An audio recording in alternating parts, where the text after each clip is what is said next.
Hey everyone, it's CoffeeCast here. I'm going to be doing another ranked game commentary here. I'm going to end up playing as Snorlax.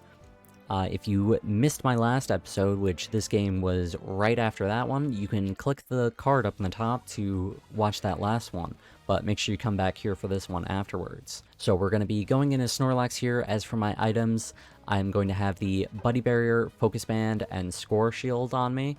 These all give a lot of tankiness and also just a great amount of utility to the Snorlax, and I've been running these items for a bit now and I do really enjoy playing with them.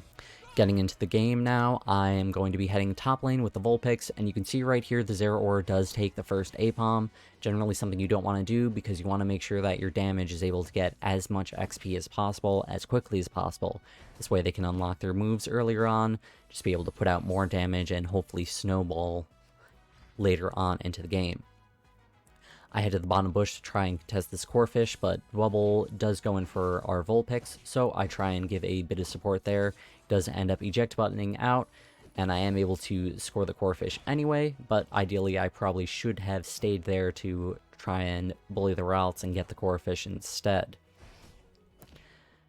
So I go back to get some of our bottom farm, and you can see right here Double gets off a really nice rock slide that prevents me from getting the last hit on that one.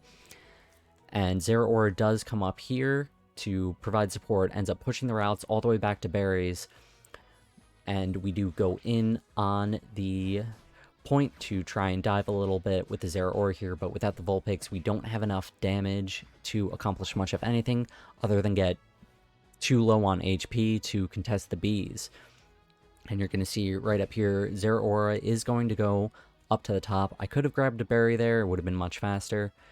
And we're going to see the Frogadier is actually here now to help wipe out those bees, making it so we end up pretty far behind on XP here, something that you really don't want to see.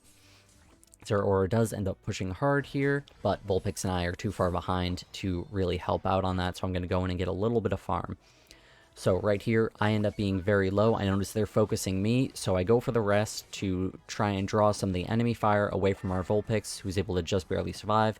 I miss a tackle there that would have allowed us to secure a kill, but we're going to go in on the Frogadier and actually get a kill on him, which is always really nice. It's going to give us a little bit more XP and also get the enemy to retreat a little bit. So I see the Crustle starting to rotate and try to dive the routes here with Zeraora, allowing him and I to both dunk in our points for about 33 points, and then Ninetales does come up and Zeraora pushes the routes back even further into lane.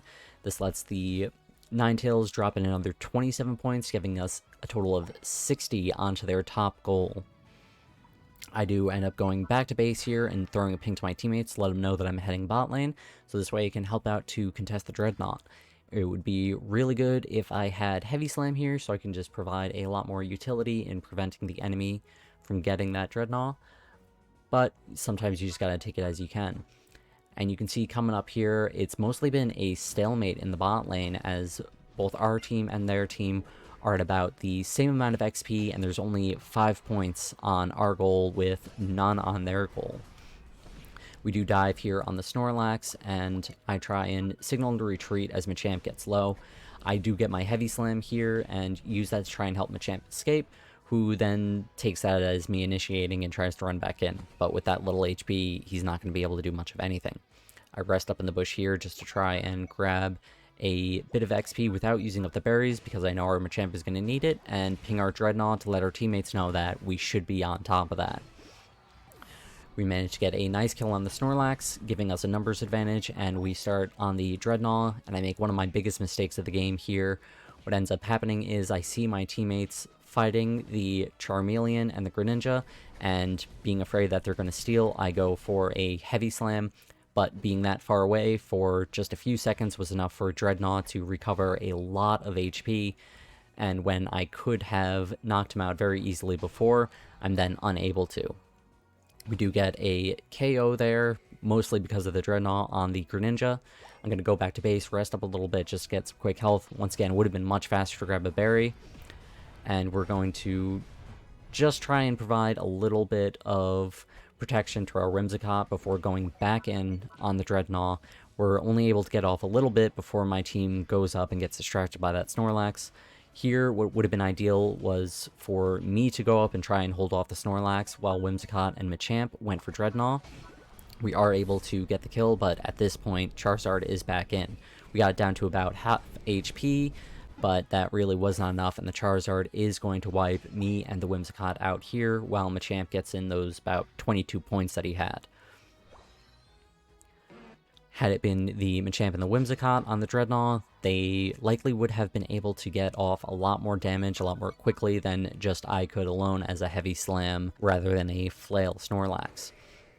You see here that neither team has been able to get the first Dreadnaw yet, too, which is a little bit strange. In a lot of games, especially by the 5-minute mark, you would have seen Dreadnaw possibly back up again. But we do dive here on their goal a little bit, and we're able to just almost get the knockout, and should come right about here. We get the knockout on the Snorlax, and we start applying some more pressure to the Kirlia here, who's playing pretty safe, but they use their eject button, but then they re-engage back in, so now we know they don't have the eject button, and we can really just go in hard. I use the block to keep the Charizard back and allow my teammates to grab that kill on Kirlia. Snorlax does make it back by now, so we do pull back a little bit just because of how low on HP we are, and that Charizard has been putting out a lot of damage too. Whimsicott does put a ping to gather here, and we're going to go down on this Snorlax. I end up completely whiffing my block there. I tried to get him to push towards the wall, but really did not do well with that. I'm going to engage on the Dreadnaw again, just to try and let my teammates know that, hey, we should really be on top of this. You can see right now, because I have been in the bot lane for almost the entire game, I have not been able to get much farm, and I'm really not able to do a whole lot. You can see I'm level 8, while our Machamp is level 10. So right here, basically what I end up doing is I just grab a berry, heal back up, and we're trying to keep them off the point right now. Because that Charizard and Greninja both have 40 points, we really don't want them to score those. But with the Charizard ult here, he's not quite able to take out the Machamp, but we're also not able... Oh, there we are. We're able to get off enough damage to take him out. So that's one of the threats out of the way. Right here, I do keep the Greninja on a nice block. We get the Snorlax down low, and Machamp gets the KO. But the Greninja does manage to get a KO on our Whimsicott and Snorlax. So right here, I am just barely able to survive. Right here, it would have been much better for me to push the enemy away from our berries. Had that Greninja gotten the berry there, I likely would not have been able to survive this, and they would have been able to score that 50 points on us, which would have been very bad.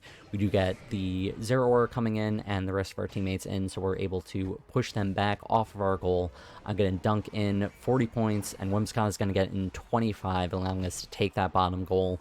And you can see it's about 2:05 here. I really wasn't not watching the time, and we start to engage on the Dreadnaw right as Zapdos spawns, which causes the Dreadnaw to despawn. So that was the entire game where not a single Dreadnaw was gotten, which is very strange. Most of the games that I play, Dreadnaw is much more heavily contested. So right here, Machamp does go and try and dunk in his 45 points by himself, which was really not a great idea, and he ends up getting wiped out, losing a lot of those points that would have been good to get in at any other point.